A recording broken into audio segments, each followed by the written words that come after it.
Buenas tardes, jóvenes, ¿cómo están ustedes? Buenas tardes, arquitecto. Buenas Buenas tardes. tardes, ingeniero. Buenas tardes, arquitecto. Muy bien.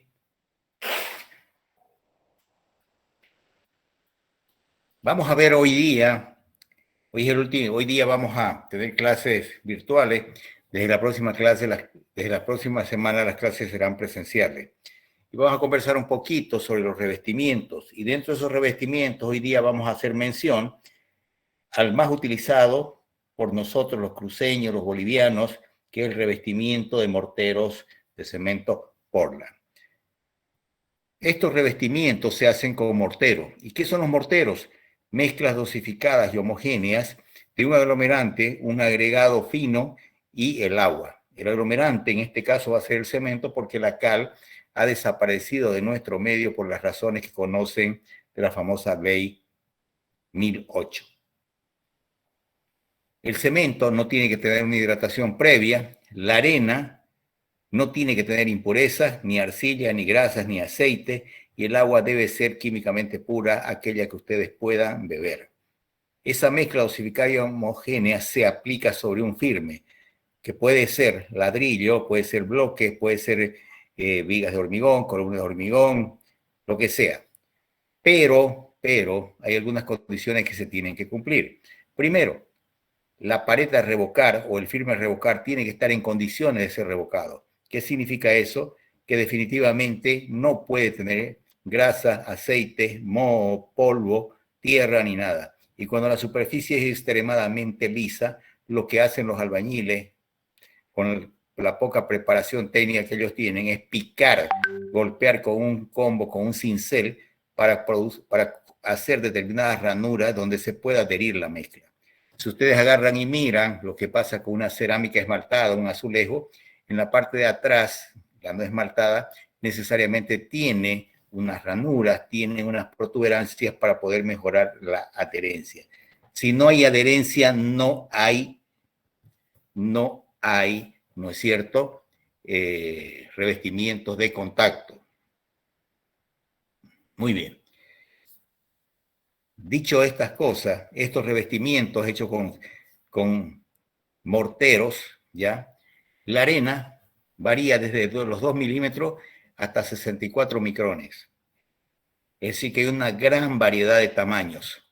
Mientras más fina es la arena, mayor el porcentaje de vacío.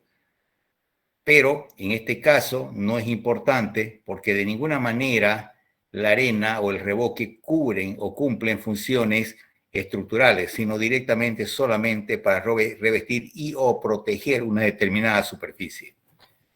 Pero sí en el acabado final. Si nosotros queremos un texturado muy fino, necesariamente tenemos que trabajar con arena fina. De la misma manera que aquellas personas que se dedican a procesar o a decorar tortas, lo hacen con azúcar impalpable, no lo hacen con azúcar común. De la misma manera, mientras más fino sea el trabajo que vamos a hacer, tenemos que trabajar con arenas más finas. Disculpe, Sí. buenas tardes, disculpe la interrupción. No sé si nos está presentando algo o yo tengo problemas con la pantalla. No. Ok, gracias. Solamente estoy hablando. Es que hoy día vamos a conversar sobre estos revoques ya en forma presencial, vamos a ver en detalle cada una de estas cosas. El gran problema de los revoques es la falta de homogeneidad. Y no son homogéneos sencillamente, ¿por qué?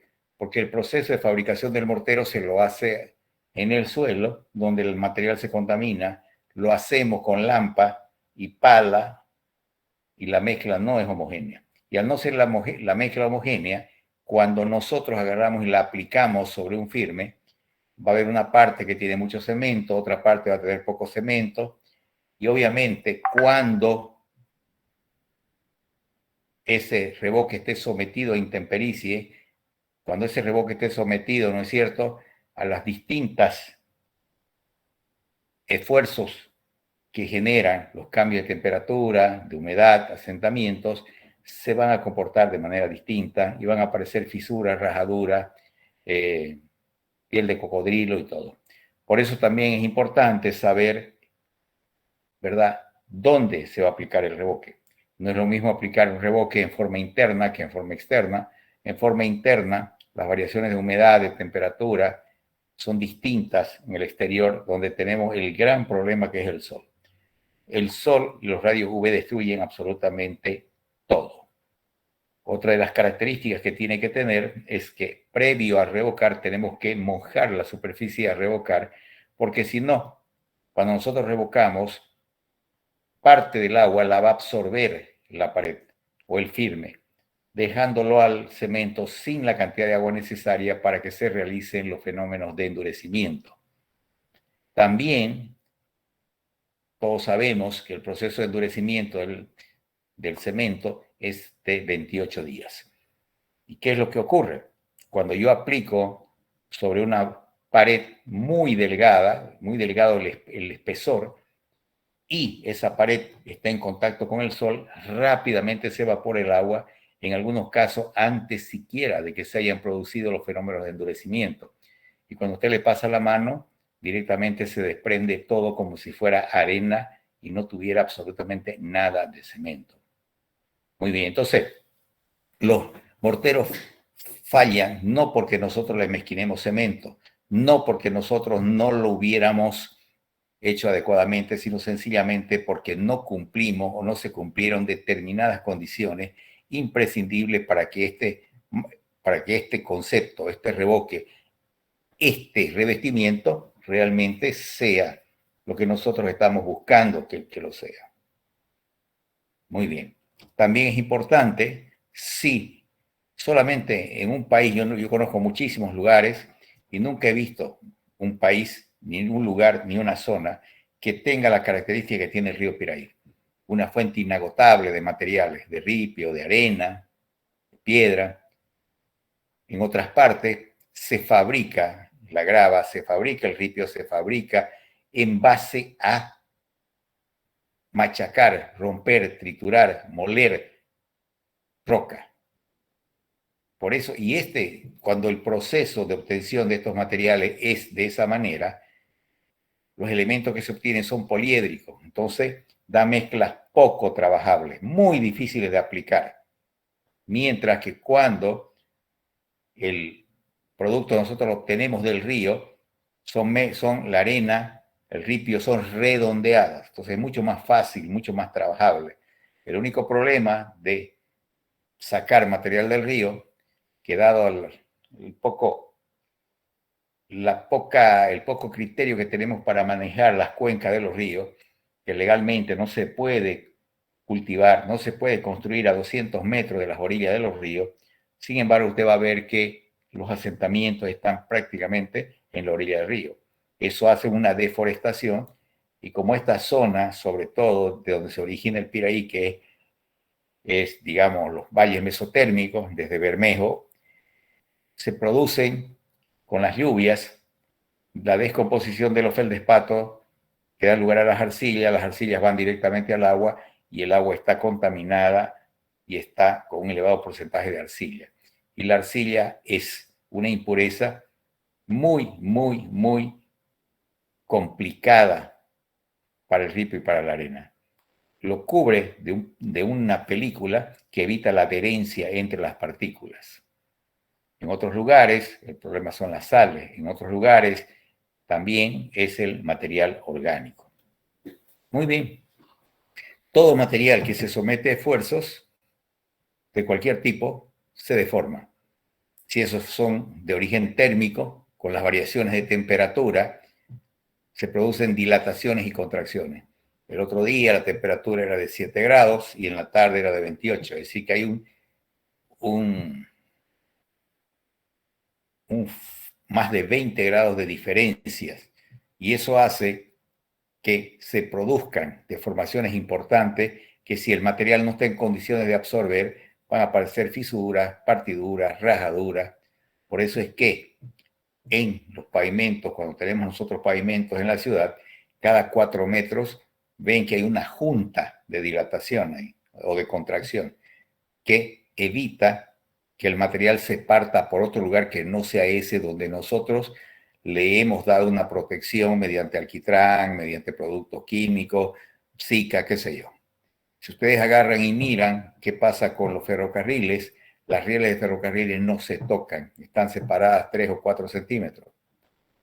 Justamente cuando la temperatura se eleva mucho, llega un momento que se topan esos rieles y en algunos casos, inclusive, se salen de su posición. Son tales los esfuerzos que rompen los ganchos que lo agarran a los durmientes, se deforman y en muchos casos han habido descarrilamiento por esa situación.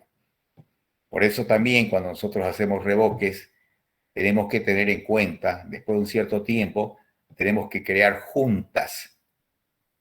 Esas juntas es para direccionar que las deformaciones lleguen a ese lugar.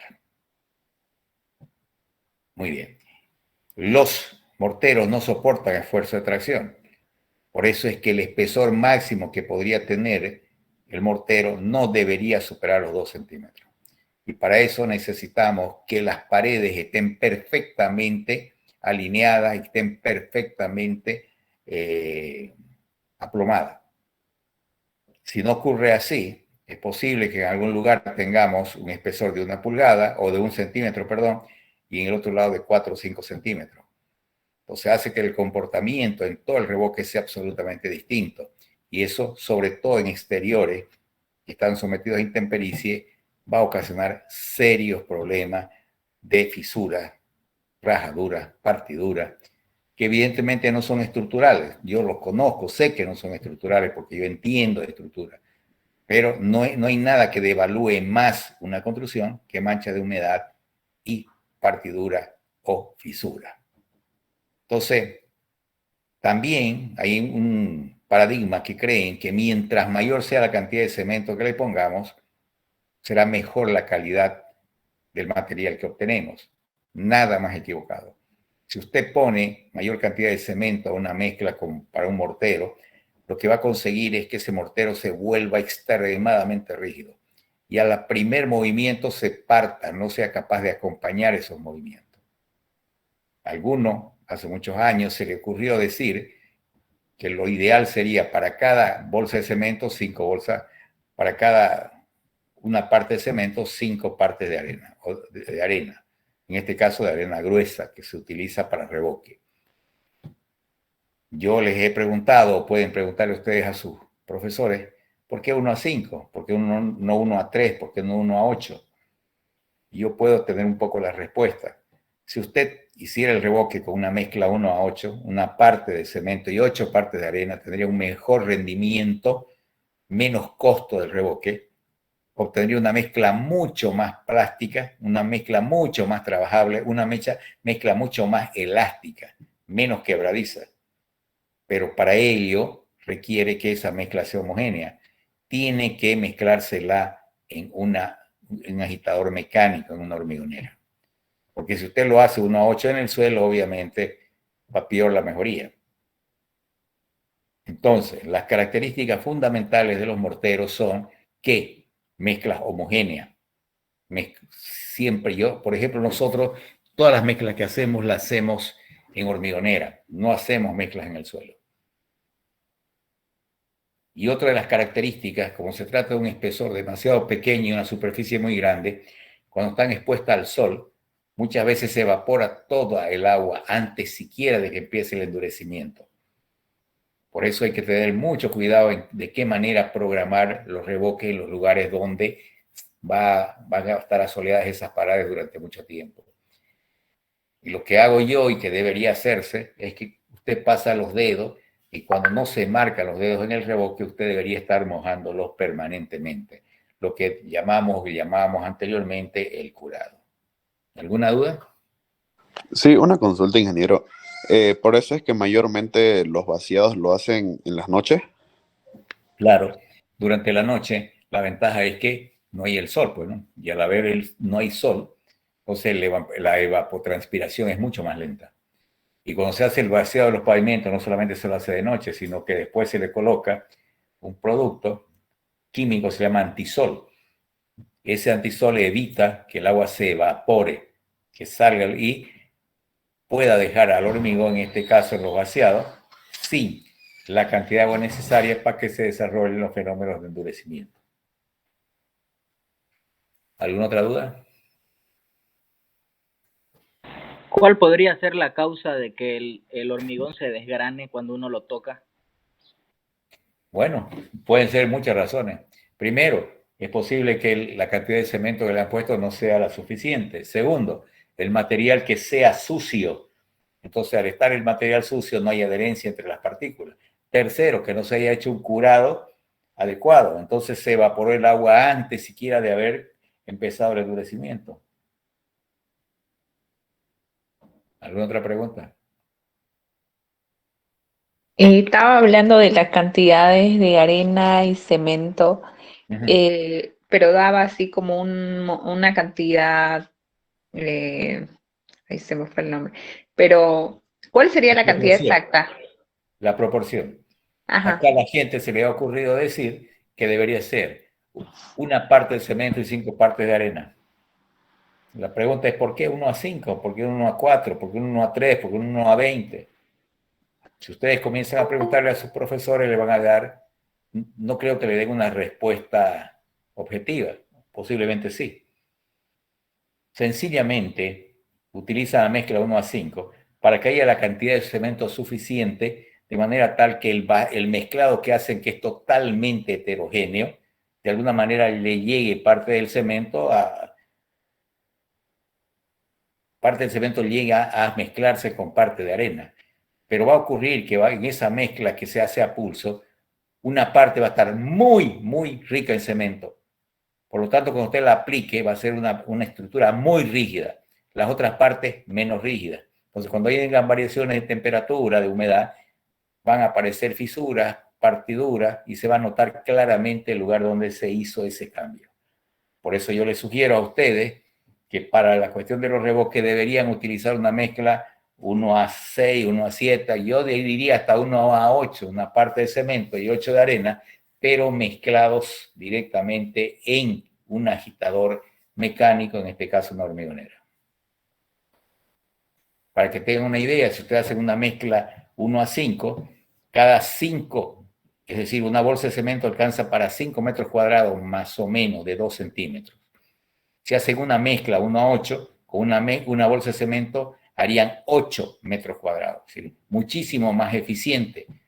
Y si la mezcla es homogénea, de mejores características que la de 1:5. ¿Alguna otra duda?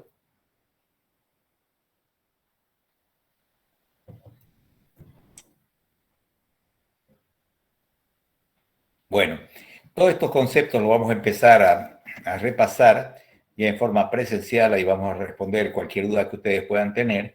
Así que desde la próxima clase las clases van a ser directamente presenciales. Vamos a dejar aquí, seguimos la próxima clase en la universidad. Que tengan buenas tardes. Muchas gracias, ingeniero. Hasta luego, ingeniero. Hasta luego, ingeniero. Gracias, hasta luego.